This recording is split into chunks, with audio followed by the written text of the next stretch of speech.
Soyez bénis. On doit vraiment prier beaucoup pour l'acteur et réalisateur Mel Gibson.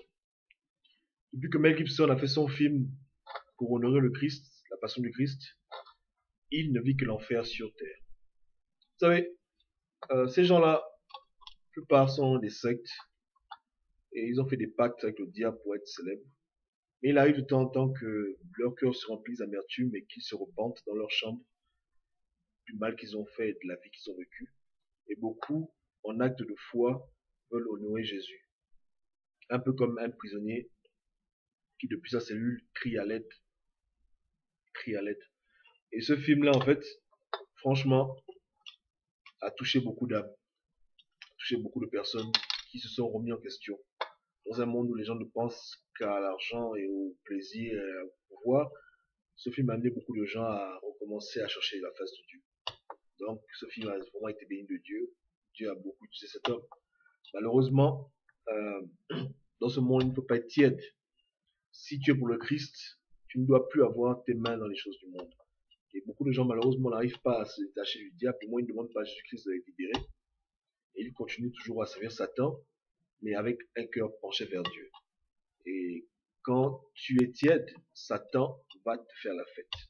Satan lui a fait beaucoup de fêtes. Ne pensez pas que lorsque Mel Gibson a divorcé sa femme parce qu'il voulait, dans la secte dans laquelle il est, on lui a obligé à faire ces choses, justement pour détruire ce qu'il avait commencé. Parce que lorsque les gens ont vu son film, beaucoup de gens ont tourné le regard vers lui. On a vu que c'était un homme marié, il avait 8 enfants, etc. Et le diable a voulu détruire son image pour que les gens se disent à la fin, bon, il aime Dieu, mais comme tout bon chrétien moderne, il est hypocrite, donc voilà, pas la foi. Amen. C'est ce que Satan aime faire. Détruire des personnes pour que ces personnes-là, par leur destruction, entraînent beaucoup à ne plus avoir la foi en Christ. Amen. Mais Dieu merci que notre foi n'est pas basée sur des hommes, mais sur Christ lui-même. Donc, prions beaucoup pour lui. Hein. Prions que Dieu ait pitié de sa vie. Remercions Dieu pour ce chef-d'œuvre qu'il a fait pour honorer Christ. Je sais qu'il y a beaucoup de gens qui disent que son film est un film illuminati, mais moi, franchement, je l'ai vu et j'ai beaucoup aimé. Beaucoup de gens s'y ont aimé. Je ne vois pas en quoi c'était illuminatique. Ça a fait pleurer beaucoup de personnes. C'était émouvant de voir l'avoir un aperçu de ce que le Christ a souffert pour nous sauver, pour nous délivrer de la main de Satan. Amen.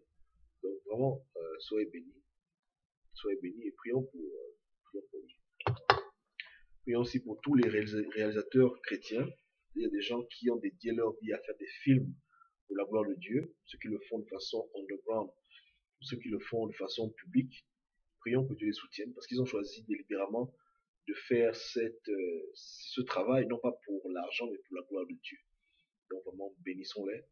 C'est possible, achetons des films Blu-ray, DVD de films chrétiens, encourageant les choses qui honorent Dieu et qui aident non seulement nos frères en Christ, mais aussi les païens, les gens qui connaissent pas Jésus-Christ, à venir à Christ. Amen. Donc, gloire à Dieu pour tous les enfants de Dieu qui offrent son saint nom. Amen. Soyez bénis.